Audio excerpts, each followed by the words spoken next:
acara Saibul Hajat yang menyelenggarakan mujahadah ada yang ngomong, itu temen, Vi, hati-hati. Ngingetin gitu ya? Iya, ngingetin.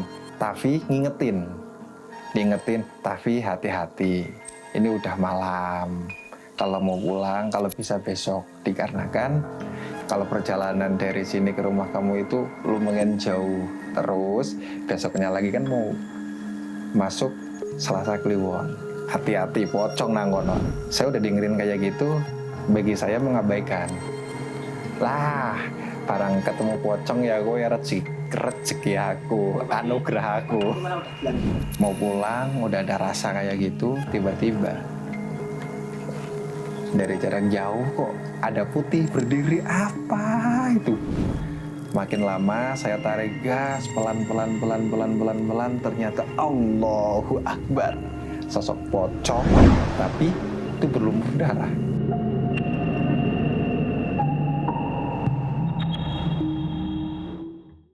Halo teman-teman, bertemu lagi dengan saya Muslim Putra. Pastinya masih tetap di Demit, diskusi, eksplorasi, mitos dan misteri. Di video kali ini kita akan membahas sebuah misteri di tempat yang cukup banyak mitosnya, yaitu Pocong Wulung. Kejadian pada malam hari, seorang sedang pulang dalam perjalanan pulang dari majelis. Dia bertemu atau melihat sosok yang menyerupai manusia tetapi menggunakan kain kafan berbentuk pocong, tetapi situasinya sangat lusuh sekali. Kejadian ini telah dialami beberapa orang. Pastinya hari ini saya tidak sendiri. Saya kedatangan seorang tamu, salah satu yang pernah mengalami kejadian tersebut. Halo Pak Raffi. Halo, selamat malam Mas Musolin. Bagaimana kabarnya? Alhamdulillah baik. Mas Musolin gimana? Baik. Majelis gimana? Masih majelisan kah? Untuk saat ini udah libur. Ya, libur. Nah, itu kan kemarin dapat cerita Mas Tafi termasuk salah satu orang yang pernah mengalami kejadian melihat sosok gitu ya. Bisa dikatakan sosok bentuknya pocong di kuburan PKI. Benar. Kuburan Rempes. Ya. Itu bisa diceritakan, itu kejadiannya kapan itu? Boleh. Untuk kejadian hampir sekitar 3 bulanan lah yang kemarin. Belum lama ya berarti ya? Belum. Masih berbau-bau hangat lah kalau bagi saya. Ceritanya gini. Waktu itu saya alhamdulillah selalu ikut majelis dalam mujahadah. Sebutannya mujahadah Sholawat Jibril. Sholawat Jibril? Iya. Sholawat Jibril itu kalau untuk acara yang benar-benar startnya jam 12 malam baru mulai. Tapi untuk kesananya tidak mungkin lah jam 12. Pastinya saya khususnya berangkat lebih awal. Biasanya dari rumah jam 11 gitu ya? Atau setengah 12 gitu? Berangkat dari rumah ya setengah 11 lah. Itu jauh nggak lokasinya dari rumah? Kalau lokasinya lumayan jauh, sekitar 10 kiloan lah. Jadi kalau dijangkau pakai motor sekitar 45 menit itu jalan santai. Nah itu majelis, berangkat ke majelis malam itu pas mendapatkan sebuah sosok itu berangkatnya atau pulangnya? Itu waktu pulang. Waktu pulang ya, berarti di atas jam 1 berarti ya? Sekitarnya jam 2 lebih lah. Jam 2 ya? Oh, kita jam 2 lah. Bisa diceritakan itu bentuknya itu seperti apa? Kalau bentuk itu awalnya putih. Dari jarak jauh dilihat dari sorot lampu motor, dia bentuknya putih. Tapi lama-lama saya dekati, makin dekat ternyata dia ada darah gitu loh. Nah, ini saya kan bertanya karena sempat dengar dari beberapa orang di lokasi itu memang sering terjadi penampakan gitu kan? Iya bener. Nah, salah satunya itu Pocong Wulung. Nah, kebetulan ini Pak Tafi dapat pengalaman seperti itu. Bisa diceritakan kronologinya seperti apa? Kronologinya ketika selesai acara mujahadah sekitar jam 2 kurang lah, sekitar setengah 2 lebih 10 menit, aku memutuskan untuk pulang. Karena pribadi saya kalau kiranya habis mujahadah nggak melanyar di situ, harus pulang untuk membawa berkahnya, berkah mujahadah Soalnya itu. minta ke ganjaran sih. Yo, nang umai.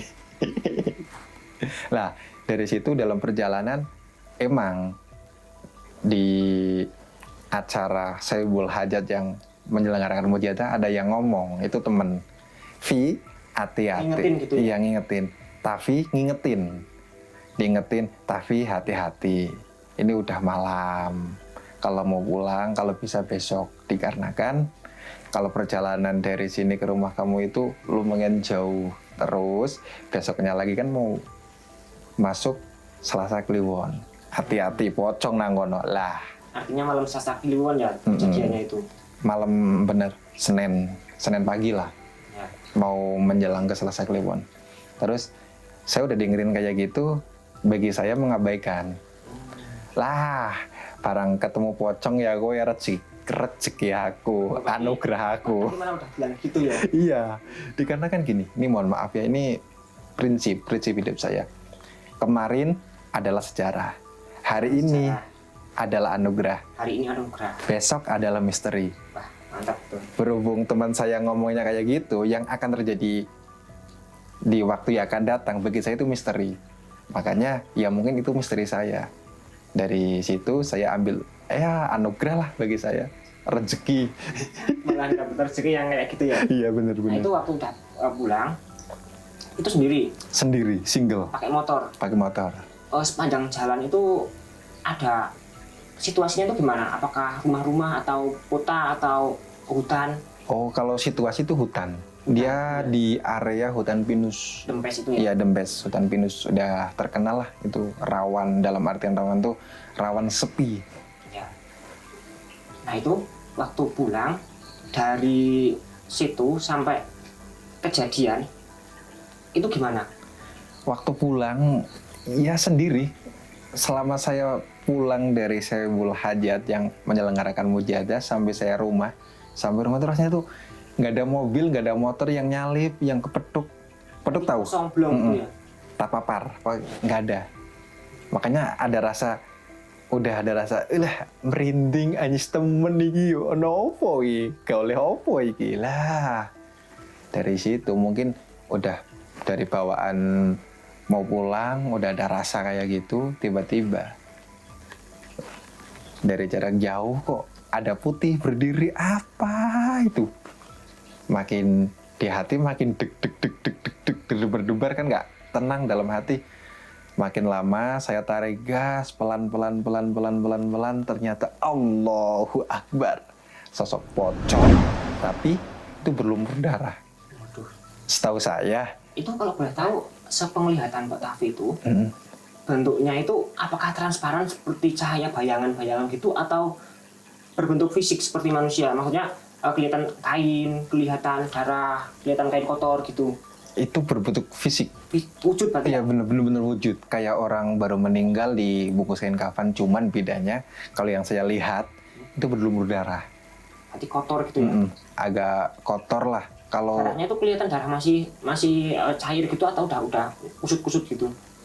Udah kering. masih seger, Masih itu seger. darahnya seger. Ya mungkin karena kena cahaya ya, bisa jadi darahnya nampak banget jelas. Itu situasinya Pak Tafi itu gimana waktu lihat itu, atau apakah kaget? Bentar merinding deh. Apakah kaget? Masya Allah gitu, atau pengen dideketin, pengen dikenalin gitu, pengen diajak kenalan, ngobrol, atau takut? Ya pastinya kaget. Lah dari kaget jadi takut. Karena apa? Hati belum siap, pikiran kemana-mana. Secara tidak langsung, kita lagi jalan pulang santai-santai, menikmati perjalanan, tiba-tiba dikunjungi, ditemoni sosok Yang itu. gitu ya? Iya.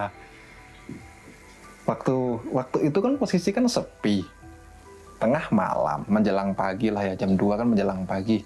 Itu emang bener-bener kalau ditemuin sosok pocong, wah luar biasa itu. Untungnya nggak pingsan saya, untungnya. Nah itu pas apa namanya, udah lihat gitu, udah dipastikan. Ini kan banyak kejadian di situ ya. Bener-bener. Cuman yang jadi pertanyaan itu, apakah udah dipastikan bahwa itu memang sosok makhluk halus yang ngeliatin Pak Tafi, atau mau nakut-nakutin gitu mungkin, atau pengen menunjukkan diri, atau itu anak iseng mungkin, atau mungkin cuma cahaya? Kayaknya sih emang bener-bener sosok makhluk halus. Dikarenakan satu, dari segi fisik aja pocong beneran. Berarti udah ada detailnya gitu ya? Udah ada detailnya, gitu. bener. Cuman karena berhubung hati nggak karuan, rasa takut, rasa nekat, karena mau pulang kan, secara tidak langsung saya tarik gas kan, begitu udah tahu sosok itu, iya Allahu Akbar, aku Ya, bilang saya bayangin gini. berarti, wah apa itu? Masya Allah, pocong langsung gak berani liatin gitu ya? Iya, bener. Aku begitu lihat itu, Allahu Akbar, tambah refleks bilang lafal itu, terus saya panggil nama Simbo. Ya mungkin Oke. karena boy sambil ngegas, sambil tarik gas, tapi rasanya masih ada. Motor nggak mau kenceng, perasaan dalam hati langsung bonceng. Yang namanya Tadi orang lagi takut kan? Noleh nggak? Saya Noleh nggak? nggak berani. Nggak berani noleh ya? Waktu itu kan benar-benar lagi dalam takutnya itu mungkin loh, dalam aura Bugar, takutnya gitu ya. bugar. Langsung saya, boy tarik gas. Dari situ saya pikir, Allahu Akbar, Allahu Akbar. Itu rasanya berat motor. Berat betul. Tapi ada aroma-aroma gitu nggak? Kalau aroma sih ya mungkin ada lah, agak amis di situ. Jadi setahu saya kalau kiranya ada sosok-sosok yang datang, amis, wangi itu pasti. Tapi rasanya emang amis. Tapi kalau untuk pocong wulung bahaya. Bahayanya gini. Kalau dia sambil ngeludahin kita, baunya tuh nggak hilang selama 41 hari. Waduh, Ngerinya di situ. Makanya kadang ada orang yang ngomong pocong biasa sama pocong wulung. Lah yang disebut pocong wulung itu pocong yang berdarah. oh berarti kalau pocong biasa itu cuman penampakan Utuh. putih utuh, gitu ya? Utuh. Kalau wulung itu bedanya mungkin wajahnya rusak atau apa, terus ada darah-darahnya gitu ya, Merah lah intinya, ada belecak-belecak merahnya itu. bercak-bercak gitu. Ngeri ini. Rinding. Terus sampai rumah itu nggak apa-apa? Sampai rumah nggak ada yang dipermasalahkan, cuman hati pikiran tuh masih terbayang, masih benar-benar shock sama sosok itu. Jadi rasanya ya takut lah, ya jadi agak kecing lah gitu, ada rasa itu. Tapi alhamdulillah ya namanya orang habis beribadah mungkin lah ada rasa hati yang benar-benar kuat. Mungkin ini ya bisa dikatakan kata-kata manis. Kalau traveling Ya. itu nggak seindah sama orang yang berzikir. Itu Kalau bagi saya traveling tidak seindah sama orang zikir. orang yang berzikir. Iya. Karena apa? Kalau traveling Ya. hanya menikmati kuasa, menikmati ciptaan Tuhan. Kalau zikir itu wisatanya berdekat kepada Tuhan. Oh. Itu saya. Baik, masuk dulu ya. Nah terus itu kan untuk lokasi kebetulan itu di Nampas itu ya, kuburan PKI. Benar. Konon ceritanya saya pernah diceritain oleh seorang mandor perhutani di sana yang besar di area itu. Dulunya itu di situ banyak pemakaman, banyak orang yang dimakamkan. Ya benar-benar. Jadi orang sekitar Kaliwiro Wonosobo itu dulu waktu zaman PKI, waktu zaman pemberontakan PKI ada banyak pembelot dari sana. Jadi ada sekitar berapa ya, banyak orang di Jakarta, terus di sana itu melakukan kerusuhan, terus istilahnya dia berdilin uang gitu, terus kabur pulang ke Berontak berarti ya? berontak, ya. Pulang bawa teman-temannya, itu para pemberontak. Lalu suatu ketika aparat datang ke situ, ingin membersihkan PKI itu, membersihkan oknum PKI, mereka dibantai. Jadi istilahnya pembantaian PKI di masa lalu. Benar. Nah, orang-orang itu lalu dimakamkan di situ. Ada yang sendiri-sendiri, ada yang massal satu lubang. ya satu lubang itu 30 orang gitu. Jadi kan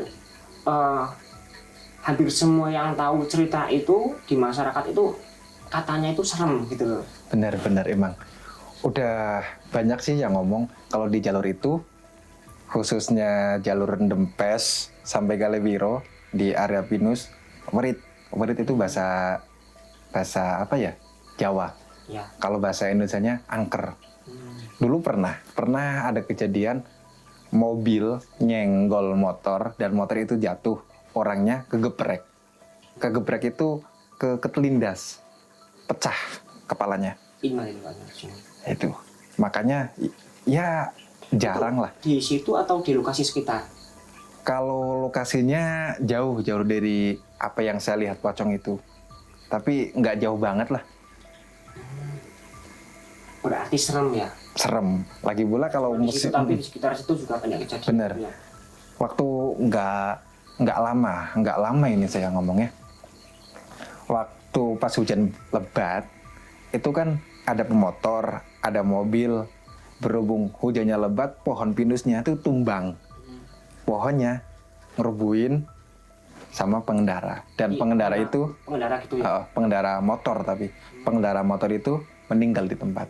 Itu kena tumbangan pohon pinus. Itu di area situ juga? Iya. Area situ. Horor ya berarti ya? Ya lumayan.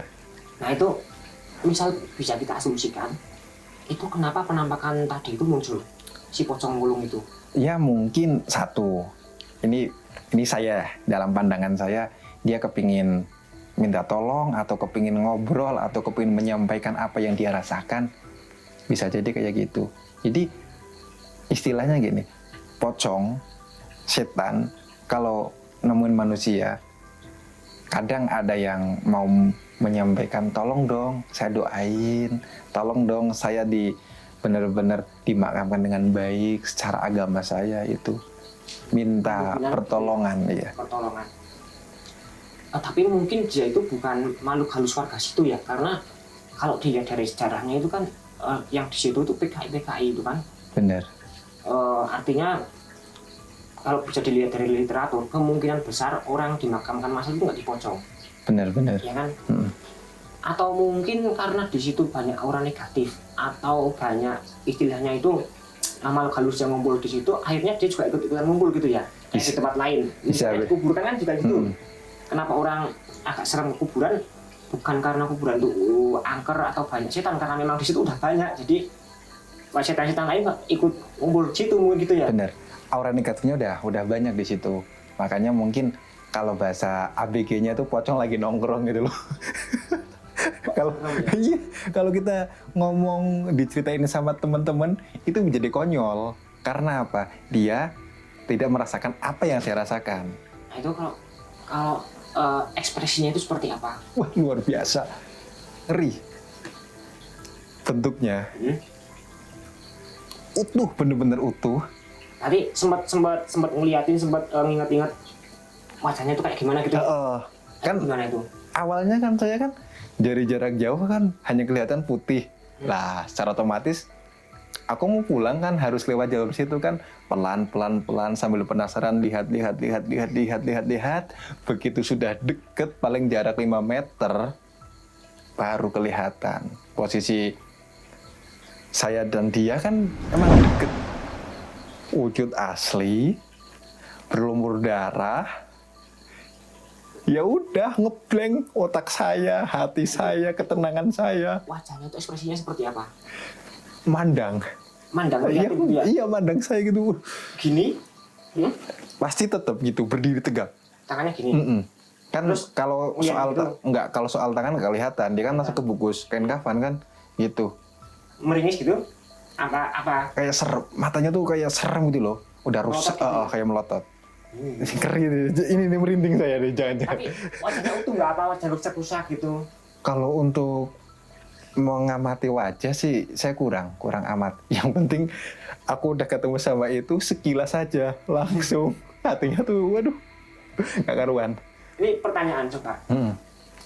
Misalnya itu kondisinya kan takut ya waktu iya. itu. Misal ketemu lagi takut nggak kira-kira?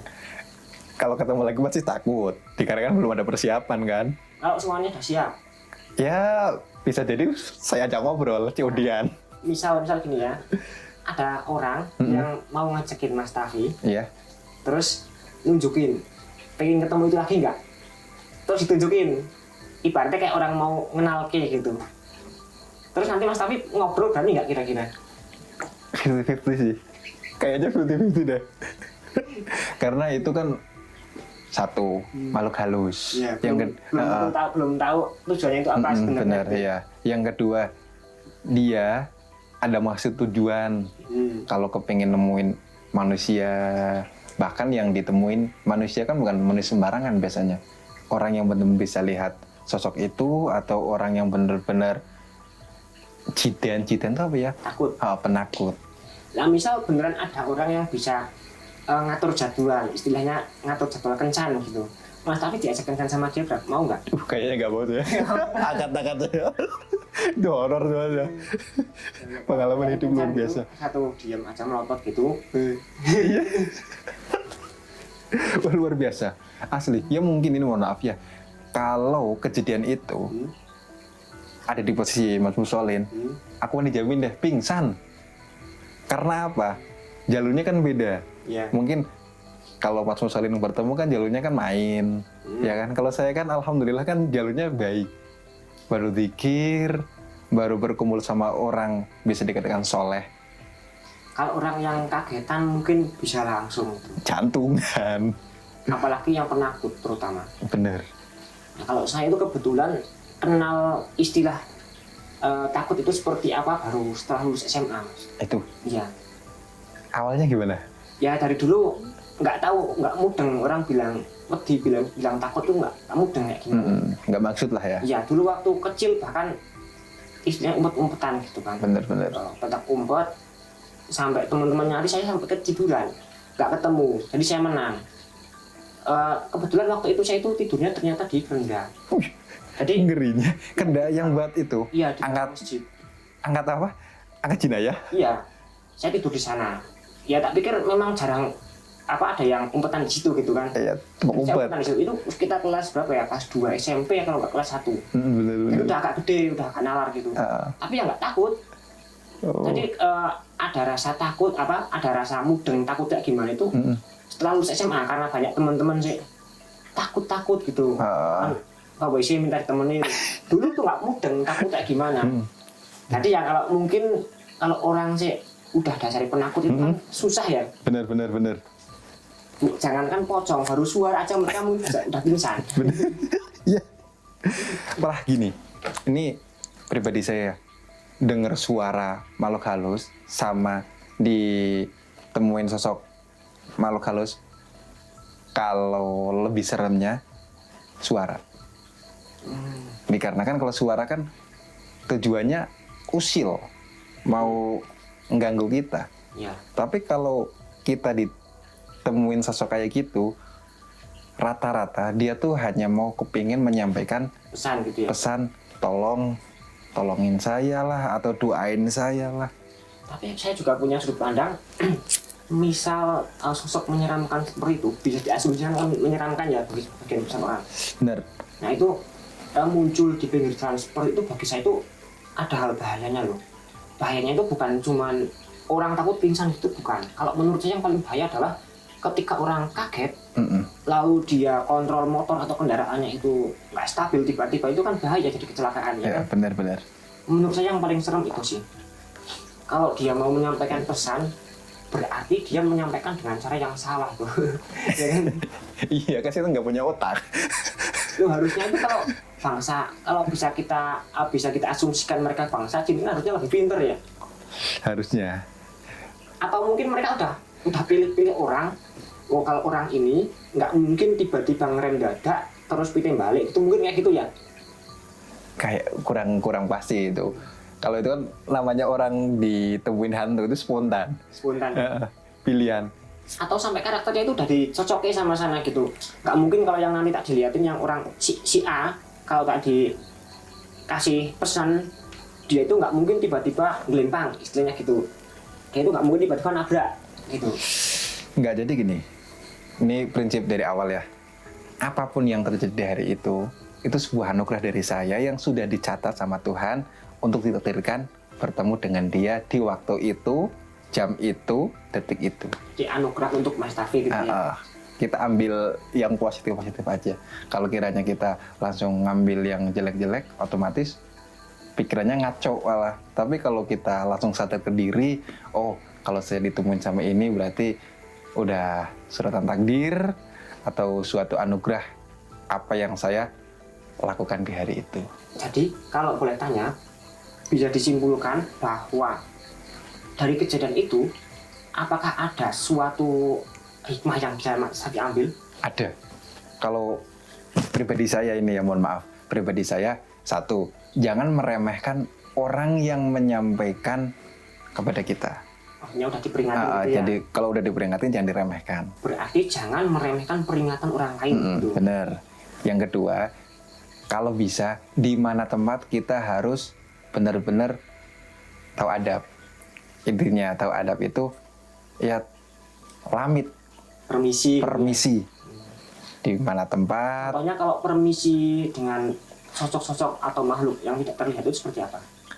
Ya kayak di kuburan itu kan namanya kuburan PKI. Kalau bisa ya jalan situ ngelakson lah. Klakson itu bahasa motor, tapi dalam hati assalamualaikum ya ahli kubur. Itu kita peluk salam sama orang yang dikuburkan di situ. Benar, kayak gitu. Ya udah, terima kasih Mas Tafi untuk sesi hari ini. Siap. Ya teman-teman, jadi cukup sekian untuk episode kali ini. Pesan yang bisa kita ambil adalah kita jangan meremehkan peringatan dari teman-teman, terutama jika itu adalah forum bagi orang-orang yang dekat dengan hal-hal spiritual. Dan pesan dari tamu kita hari ini adalah hari ini adalah anugerah, hari kemarin adalah sejarah, dan hari esok adalah misteri. Terima kasih sudah menonton. Apabila teman-teman pernah mengalami sebuah kejadian atau memiliki sebuah cerita misteri dan ingin berbagi bersama kami, teman-teman bisa hubungi kami di kontak person yang tersedia di deskripsi. Saya Muslim Putra undur diri. Di belakang kamera ada Nafi dan Denny. Assalamualaikum warahmatullahi wabarakatuh. Waalaikumsalam warahmatullahi wabarakatuh.